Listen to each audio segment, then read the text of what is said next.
नमस्कार दोस्तों, स्वागत है आपका हमारे YouTube चैनल पूजा सेवन स्टोरीज में।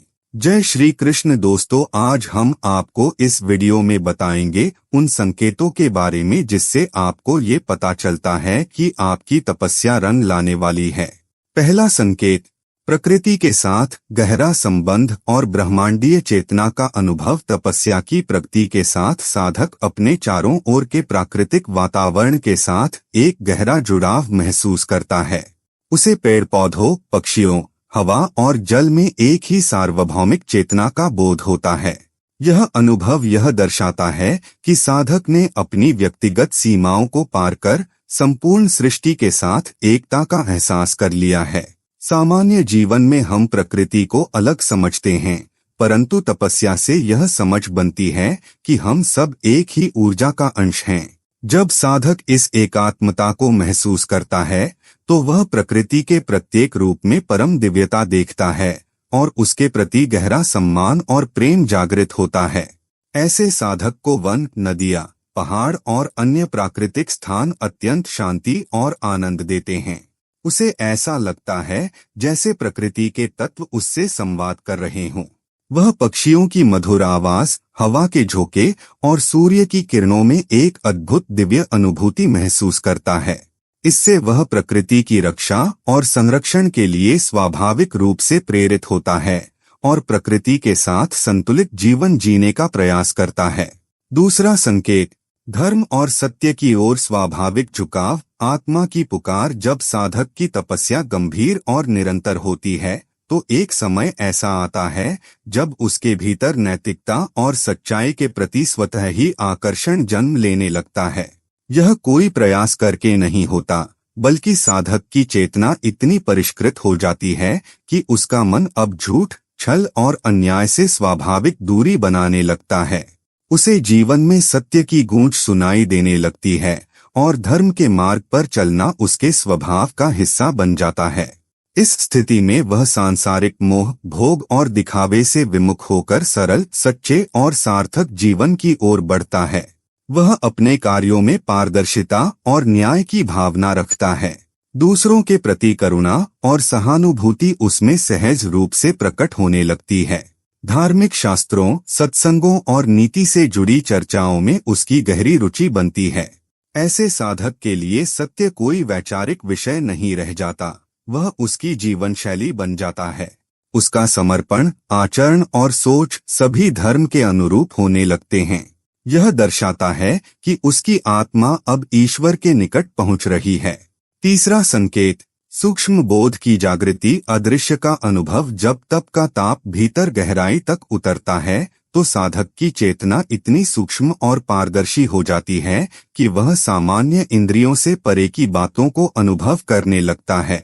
ऐसी स्थिति में साधक को भविष्य की किसी घटना का संकेत मिल सकता है, या वह किसी व्यक्ति, स्थान या परिस्थिति के बारे में ऐसा ज्ञान पा सकता है जो साधारण दृष्टि से जानना संभव नहीं होता।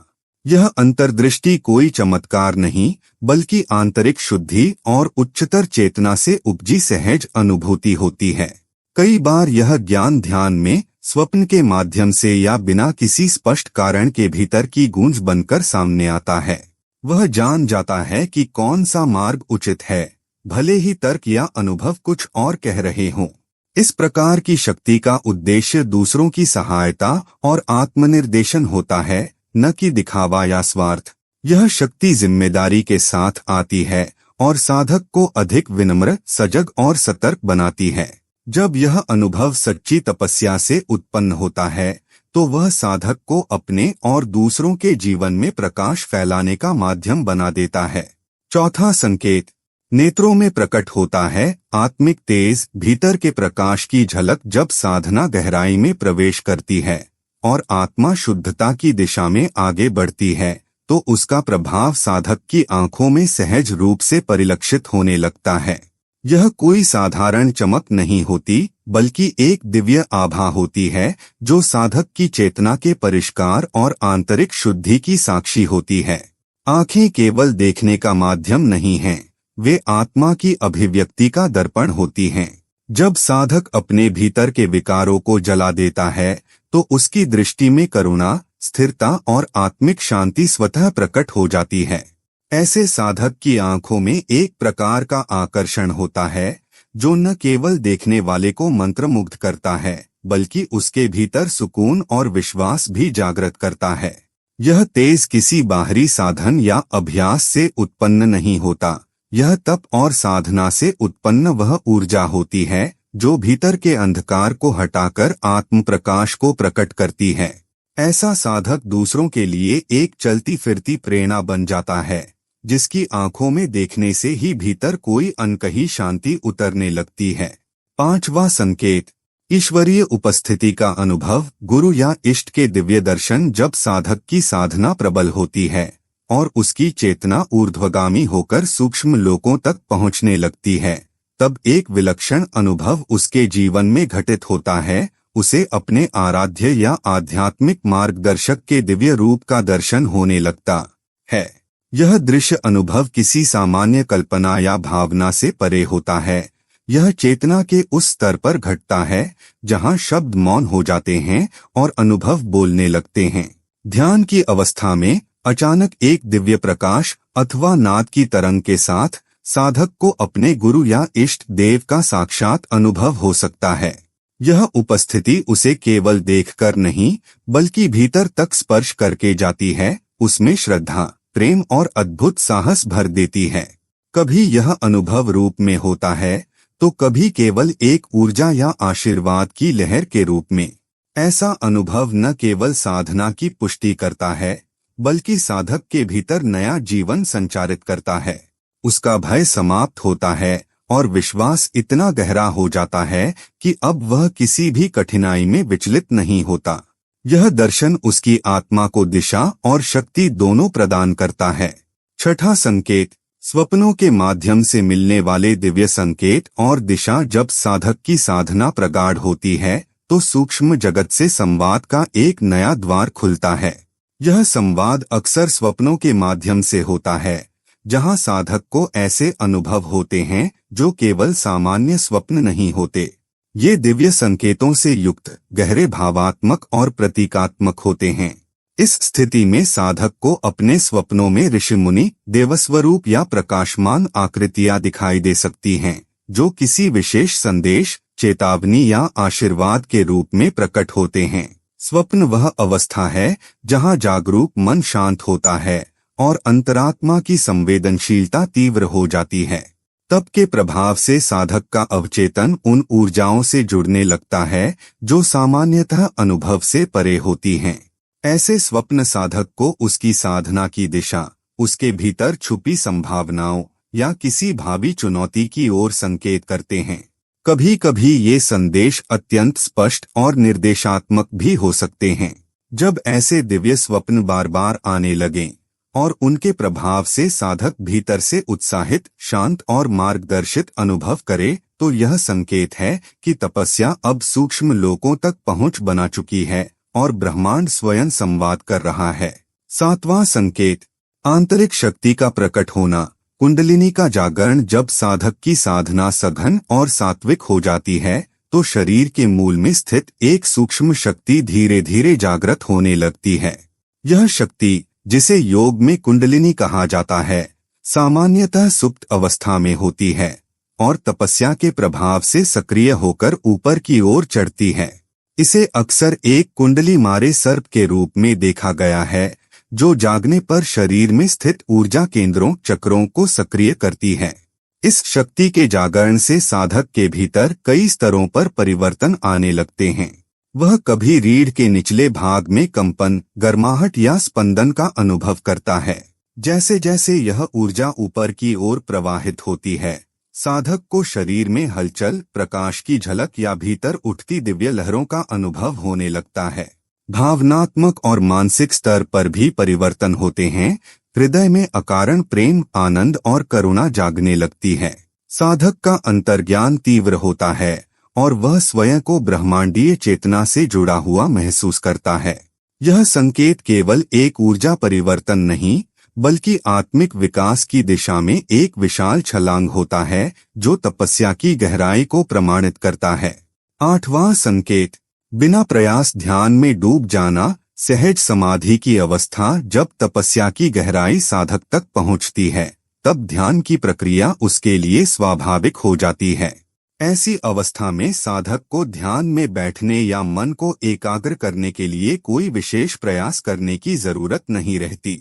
वह कहीं भी कभी भी बिना सोच विचार के सहज ही गहरे ध्यान की स्थिति में पहुंच जाता है।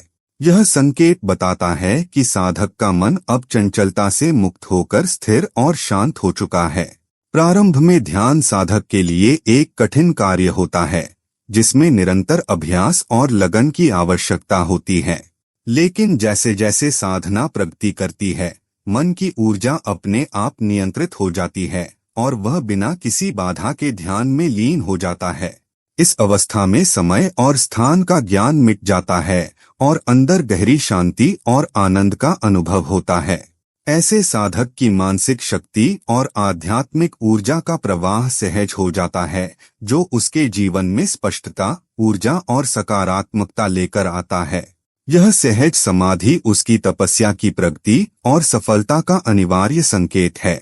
नवा संकेत, दूसरों की पीड़ा को महसूस करना। करुणा का उदय तपस्या के दौरान साधक का हृदय अधिक संवेदनशील और दयालु बनता है। वह केवल अपनी तकलीफों को ही नहीं समझता, बल्कि दूसरों के दुखों और दर्द को भी गहराई से महसूस करने लगता है। यह करुणा साधना की प्रगति का एक स्पष्ट परिचायक है, जो बताती है कि साधक ने अपने अहंकार से ऊपर उठकर सभी जीवों के साथ एक गहरा आत्मीय संबंध स्थापित किया है। जब साधक आंतरिक शांति प्राप्त करता है, तो उसका ध्यान स्वाभाविक रूप से सभी जीवों की ओर मुड़ जाता है। उसे यह एहसास होता है कि हर प्राणी एक ही चेतना का हिस्सा है और किसी की पीड़ा उसकी अपनी पीड़ा से अलग नहीं। यह अनुभव उसके हृदय में प्रेम और सहानुभूति को जगाता है, जिससे वह दूसरों की मदद करने के लिए प्रेरित होता है। ऐसे साधक की दृष्टि में दया, सेवा और सहिष्णुता के भाव स्पष्ट रूप से दिखाई देते हैं। वह दूसरों के दोषों को आसानी से स्वीकार करता है और उनके दुख को कम करने की कोशिश करता है। इस प्रकार उसकी करुणा न केवल उसकी आध्यात्मिक उन्नति की निशानी है, बल्कि समाज में भी शांति और प्रेम का संचार करती है। 10वां संकेत, अंतर्मन में गहरी स्थिरता और शांति का जागरण। जब साधक की तपस्या अपने सही मार्ग पर अग्रसर होती है, तो उसका प्रथम प्रभाव उसके भीतर की स्थिति पर पड़ता है। यह प्रभाव एक स्थायी, गहरी और अचल शांति के रूप में प्रकट होता है। यह शांति किसी बाहरी परिस्थिति से प्रभावित नहीं होती, बल्कि आत्मा के केंद्र से उत्पन्न होती है। मन जो पहले विचारों की उठती गिरती लहरों से विचलित रहता था, अब धीरे धीरे शांत होने लगता है। भीतर एक प्रकार की नीरवता जन्म लेती है, जिसे शब्दों में बांधना कठिन होता है। यह स्थिरता कोई प्रयास से लाई गई कृत्रिम चुप्पी नहीं होती, बल्कि तप के परिणामस्वरूप आत्मा में विकसित हुई सहज मौन अवस्था होती है। साधक अब प्रतिक्रियाओं से परे हो जाता है और छोटी बातों से उसका चित्त डगमग नहीं होता। उसके चेहरे पर एक सरल और सहज आनंद झलकता है। ध्यान लगाना सहज हो जाता है और मौन में वह संतोष अनुभव करता है। यही संकेत है कि उसकी चेतना ने उस आंतरिक गहराई को स्पर्श करना शुरू कर दिया है, जहाँ केवल शुद्ध शांति और दिव्यता का वास होता है। यही पहली झलक है तपस्या की सच्ची सफलता की।